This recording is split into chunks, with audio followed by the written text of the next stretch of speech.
জয়গুরু জানাচ্ছি, শুভেচ্ছা জানাচ্ছি, অভিনন্দন জানাচ্ছি,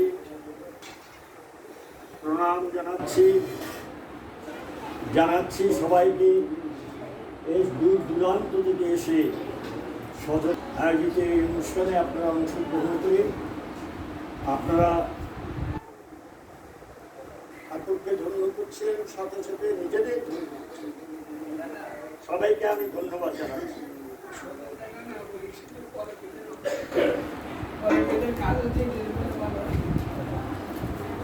আজকে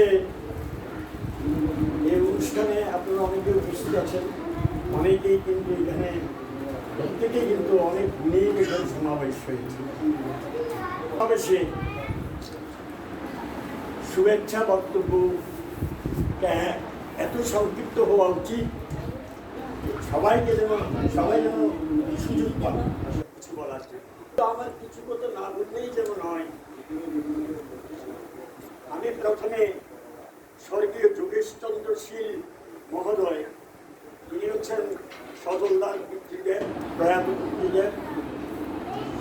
মা জ্যোৎস্না রানী জ্যোৎস্নাবালা শীল, তিনি হচ্ছেন সজলদার মাতৃদেবী, প্রয়াত পিতৃদেবী।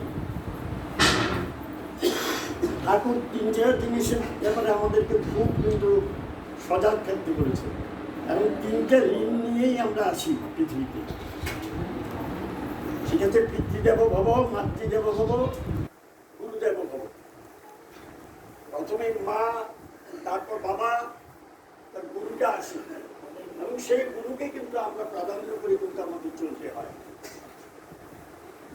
আমি বিদেশ থেকে এসেছি, 88তেই আমার প্রথম পরিচয় সজলদার সাথে। সজলদা তিনি সাধন চক্রবর্তী মহোদয়। সাধন চক্রবর্তী হচ্ছেন প্রয়াত চন্দ্রনাথ চক্রবর্তী, যিনি কেন্দ্রীয় সভাপতি ছিলেন। সেই সভাপতি তিনি মনোযোগ রথীন। সেই সাধন চক্রবর্তী মহোদয়ের মাধ্যমে এই সজলদা দীক্ষা নিয়েছিলেন। সে 88 সন থেকে সজলদার সাথে আমার হৃদ্যতা, আমার পরিচয়। বিশেষ করে মায়ের নাম জ্যোৎস্না বলা শীল, আর আমার মায়ের নামও জ্যোৎস্না রানী বিশ্বাস। আমার ঋত্বিক দেবতা চট্টগ্রামের তৃতীয় ঋত্বিক, যিনি চন্দ্রনাথ চক্রবর্তীর মুখে নিশ্চিত বাণীতে আমি জেনেছি। তিনি বলেছেন যে মহেন্দ্রতা কিন্তু আমার আগের ঋত্বিক। প্রথম হচ্ছে ক্যাপ্টেন জয়াল দত্ত, দ্বিতীয় হচ্ছে শশীভূষণ দে, ওনারা এখন দত্তলেখা মনে, আর মহেন্দ্রলাল ভট্টাচার্য তৃতীয় ঋত্বিক। চতুর্থ ঋত্বিক হচ্ছেন শ্রী প্রয়াত চন্দ্রনাথ চক্রবর্তী। যে স্টেটমেন্ট কিন্তু চন্দ্রনাথ চক্রবর্তী মহোদয় জানেন। তা আমাদের সেই ঋত্বিক 68 সনে কিন্তু আমরা স্বাধীনতাকে অবশ্যই 20 বছর আগে আমাদের পরিবারের শিক্ষা শেষ হয় 68 সনে। সে 68 সনে কিন্তু তখন কিন্তু ওই তৃতীয় ঋত্বিক মহোদয় উনি কিন্তু আমাদের বাড়িতেই থাকে। ওনার মাধ্যমে আমরা 4 ভাই বোনের সাথে আরো 9 জন দীক্ষা নিয়েছিল, 13 জন একসাথে সেই আমাদের মহেন্দ্রলাল ভট্টাচার্য, তিনি পণ্ডিত, এক পণ্ডিত ছিলেন সীতাকুণ্ড আপনার সরকারি, যে বর্তমান সরকারি আদর্শ উচ্চ বিদ্যালয়, সেখানে তিনি এক পণ্ডিত ছিলেন, আমাদের বাড়িতে থাকতেন। ওনার মাধ্যমে আমাদের দীক্ষা হয়, এবং ওই ওনার স্ত্রীর নামও কিন্তু জ্যোৎস্না রানী কিন্তু ভট্টাচার্য। এবং জ্যোৎস্না শব্দটা এমনই, যেখানে যাই জ্যোৎস্না পেলে তখন কিন্তু চাঁদের আলো, যেমন চাঁদের আলো। এখন আবার কিন্তু ক্ষুধার রাজ্যে পৃথিবী গদ্যমান। যা কথা বলি না কেন, এখানে অনেকে আছেন ক্ষুধার্ত, তাই কিছু না, এত কথা এগুলি শোনার মানে মানসিকতা সবার যে থাকবে সেটা বিশ্বাস করা যায় না। যাও, কিন্তু না বললেই কিন্তু নয়। তাহলে কিন্তু সজলদাকে কিন্তু সজলদা তো আত্মপ্রচার বুঝি না।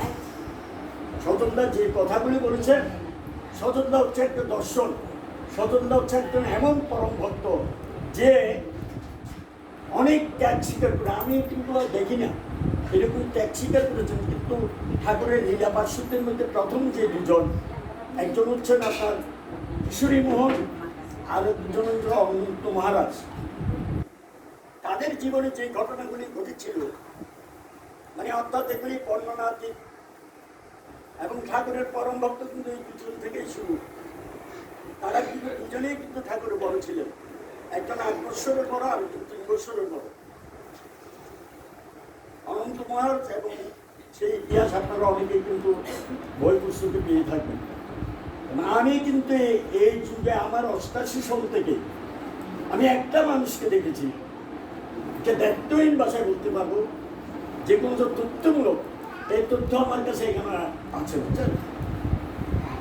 স্বতন্ত্র সাথে 88 সনে পরিচয়, আর সেই বই করে তার সাথে এত আন্তরিকতা, তার এখানে আসা যাওয়া, সংঘাতি করা, এবং উনাকে নিয়ে ঝুলন চৌধুরী আজকে আমেরিকা এবং আরও কয়েকজন ইয়াং জেনারেশনকে নিয়ে আমরা সদর করে বেরিয়ে পড়তাম।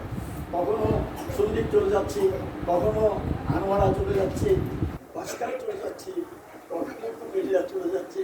আমাদের এমন একটা উদ্যোক্ত আজ থেকে সেটা আপনারা হিসাব করে দেখেন, 88 সন যদি হয় 38 বছর আগে ঘটনা। কিন্তু উনার জীবনে যে সমস্ত ঘটনা, আমার ঠিক মাসখানেক করে উনি সংস্কৃতি নিয়েছেন, আরও আগে নেওয়ার কথা ছিল, যাও একটা ঘটনাক্রমে উনি নিয়ে নিয়েছেন। নেওয়ার পরে কিন্তু ঠাকুর ওনাকে কিন্তু পরীক্ষার শেষ রাখেনি। এগুলি বললে কিন্তু আপনার খুবই বলার মতো ইতিহাস না, কি বলবো আপনাকে। উনি সন্তান লাভ করলেন, কি সুন্দর একটা পুত্র সন্তান। আমাকে সংস্কৃতে নিমন্ত্রণ করেছেন, সংস্কৃতে আসলাম, প্রদীপ জ্বালানো হলো, সেই নামটাই জ্বলে উঠল, যে নামটা জ্বলে উঠল চিরঞ্জীব, আমি নামটা দিয়েছিলাম। সে চিরঞ্জীব ওই বাতিটা এমনভাবে জ্বলে উঠেছিল, উনি বললেন যে দাদা আপনার দেওয়া এই নামটাই না। কিন্তু আমরা যে প্রত্যেকেই যে ঈশ্বরের অংশীভূত, ঈশ্বর অংশীভূত, এগুলি আমি ডিটেলস যাচ্ছি না, একটু করে বলছি যে অর্থাৎ আমরা অমৃতের পুত্র বলে আমরা কেন বলে, আমরা কিন্তু সেই ঈশ্বরেরই কিন্তু ধারায় কিন্তু একে একে করে বিভিন্ন কিন্তু আমরা গোত্রে আমরা বিভাজন হয়েছি। আমরা বংশ বলি কি জানেন, ওই শিল, ওই সূত্র, ওই বৎস, ওই কিন্তু আপনাদের চতুর্বর্ণ মায়ের সৃষ্ট গুণকর্ম বিভাগ। ঠাকুর বলছেন কি, ঠাকুর বলছেন সূর্যই তো দেশের টাকা, বৈশ্য যুগার টাকা, ক্ষত্রিয়রা রাজার জাত, বিপ্লব শ্রেষ্ঠ ধাপ বলছে, জাত বলে না। এখন ব্যাপার হচ্ছে আপনি বলেন তাকে প্রয়োজন হয় না, বিয়ে করতে যাব সেখানে কিন্তু চতুর্বর্ণ মায়ের সৃষ্ট গুণকর্ম বিভাগ আমাকে কিন্তু সেবককে লাগে, দেশের টাকা সূর্য যাবে, কিন্তু ওই সেবক ঠাকুর কিভাবে দিয়েছেন দেখেন। বলছে ব্রাহ্মণ যদি সদাচারী না হয় তার ছোঁয়া জল খাওয়া নিচে, আর সূর্য সে যদি চণ্ডাল হয় তার রান্না খেতে পারবে।